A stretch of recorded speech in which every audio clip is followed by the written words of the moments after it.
What's up, guys? Barry here, another Reef Tank update. So today is gonna be the first update of the year.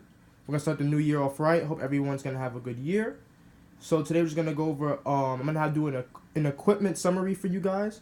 I had an equipment summary for you guys a couple months ago, but now I'm just gonna make one going into the new year so everyone knows what I'm running, what I added, what I took off, stuff like that.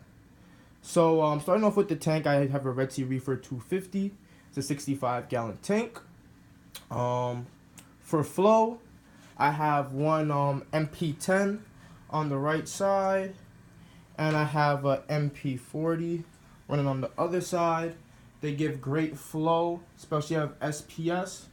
I have my MP40 in the direct line of my SPS, and that gives great flow on the top. And then my MP10 running kind of in the middle, just to give all the other corals some flow, low to the bottom.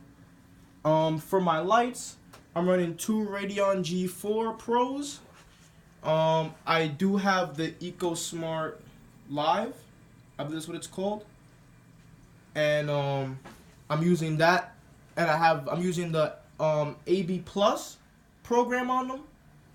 The AB Plus SPS, I believe, is what it is. Now I have these two fans here. Those are just for emergency, just in case it gets too hot in the room. My Apex would kick in and turn the fans on, and just deliver some airflow to the tank, some cool airflow to the tank to cool it down a little bit. Let's go in the sump. See what we have in the sump. So if you saw my first one, nothing really changed much in the sump. I do have my Bubble Magus Curve 5 protein skimmer. For return pump, I am running a Reef Octopus Various 2. And for reactors, I only have a BRS mini carbon reactor. That's all I need really for what I'm doing right now, and it works pretty good. Dosing, I'm running the dose system. I'm dosing calcium and alkalinity, and for the reservoirs for my calcium and alkalinity is by Coralbox. It's a 3-chambered reservoir for dosing.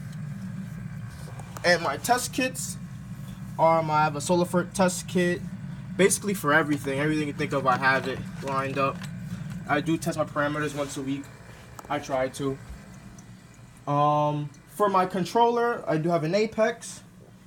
As you can see here, I have this little cabinet that I made with this little press board. On the press board, I kind of just mounted everything, all the controllers and stuff.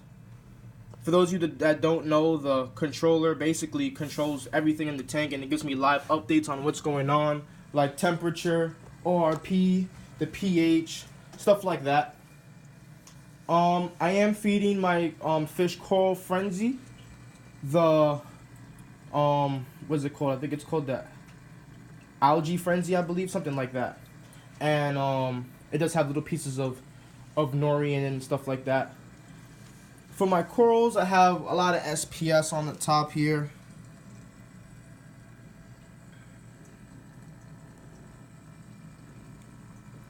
Then I have some soft corals. I have my hammer coral.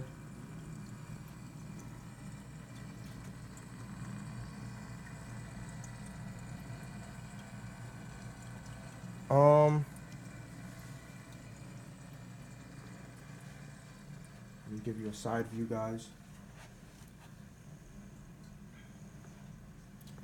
For my fish, I have one purple tank. He's right there going at the algae, picking up whatever he can. I have a flasher wrasse. I love this guy. Have a firefish. And I have one female clownfish because the male clownfish jumped. But I did have a black ice snowflake clown, and I don't know. I found him one day on the floor. He jumped. For my inverts, I have cleaner shrimp, skunk cleaner shrimp. You can see him there. And I do have one emerald crab. I did buy him for the bubble algae. He hasn't really taken care of the bubble algae, but he's kind of halted the spread of my bubble algae. I don't know if you can see here, but I do have some growing in the low flow areas. So he's kind of halted the spread of it so far. I might get a few more. Maybe I'll start decreasing the bubble algae in the low flow areas and stuff like that. I do have some blue-legged hermits, and I have red-legged hermits too. They seem to get along all right. That's pretty much it. Let me show you the other side of the tank. I do have pulsing Xania on this rock right here. That's one of my first corals. A great beginner coral for you guys. It's very easy to maintain, stuff like that. But they do spread. So I would put it on one rock, one independent rock. It's not connected to any other rocks and stuff like that. Here's my probes. From the apex, I have the probes running along the side. I am using command strips to hold the wires and stuff. Trying to have a clean look to the sump. I don't like a lot of wires just all over the place and stuff like that. These are my controllers for my MP40 and my MP10. Once again, there's my doser. I did add some command strip hooks here for my scraper and my net. Here's one of the snails right here. I have a serious snail, trochus snail, stuff like that in the tank. So that's pretty much it, guys. Let's start this year off good. Started great. And take it easy, guys.